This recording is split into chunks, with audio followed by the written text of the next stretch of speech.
Hi friends, आज मैं चैत पूर्णिमा व्रत कथा सुनाने जा रही। चलिए वीडियो की शुरुआत करते हैं। एक नगर में एक सेठ और सेठानी रहते थे। सेठानी रोजाना भगवान श्री हरि विष्णु की पूजा भक्ति भाव से किया करती थी, लेकिन सेठानी का पूजा करना उसके पति को बिल्कुल पसंद नहीं था।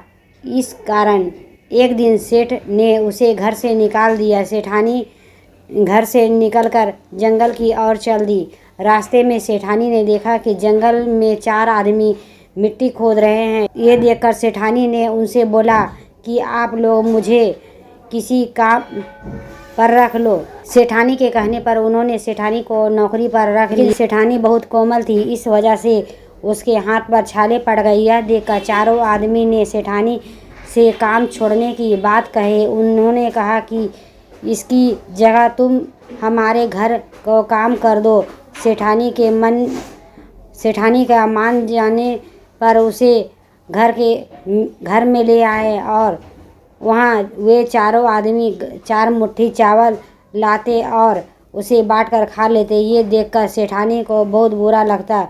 इसे देख सेठानी ने उन चारों आदमी के 8 मुट्ठी चावल लाने को कहा।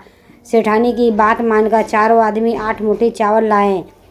इन चावलों का सेठानी ने उसे भोजन बनाया और भगवान विष्णु का भोग लगाकर सभी आदमियों को परोस दिया। इस बार चारों आदमियों का भोजन बहुत ही स्वादिष्ट लगा और सेठानी से खाने के तारीफ करते हुए कहा, इसका राज पूछा तो सेठानी ने कहा, ये भगवान विष्णु का जूठा है, इसी वजह से इतना स्वादिष्ट लग रहा है। उधर सेठानी जाने के बाद सेठ भूखा रहने लगा और आसपास के लोग उसे ताने मारने लगे कि ये पत्नी की वजह से ही खाना खा रहा था।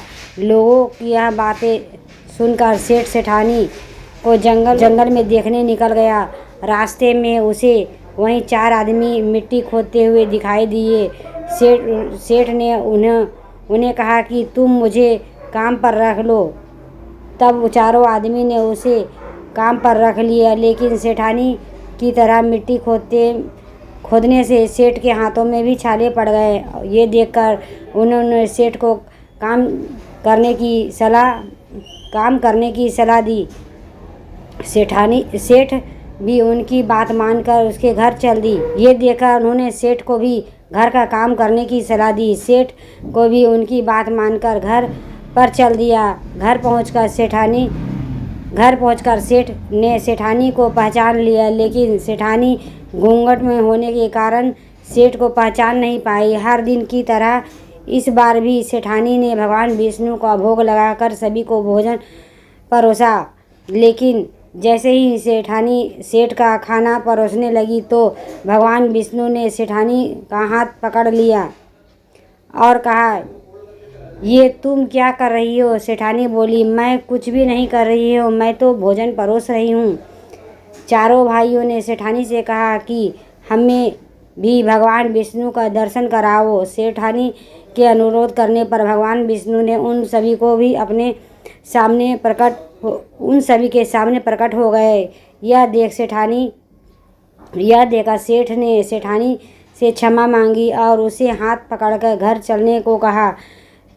तब चारों भाइयों ने बहन को बहुत सारा धन देकर विदा किया। तब से सेठ और सेठानी भगवान विष्णु के भक्त बन गए और पूरी श्रद्धा से उनकी पूजा करने लगे। इस प्रकार उसके घर में फिर से धन दौलत की बरसात होने लगी। इस तरह व्रत के रखने से सत्यनारायण भगवान के साथ हनुमान जी का भी, प्रभु श्री राम जी, माता सीता की कृपा भी प्राप्त होती है। दोस्तों, ये वीडियो आपको कैसी लगी? लाइक करें, सब्सक्राइब करें, बेल वाला आइकन को ऑन में प्रेस करें ताकि इसी तरह का लेटेस्ट वीडियो रोजाना में। Bye friends.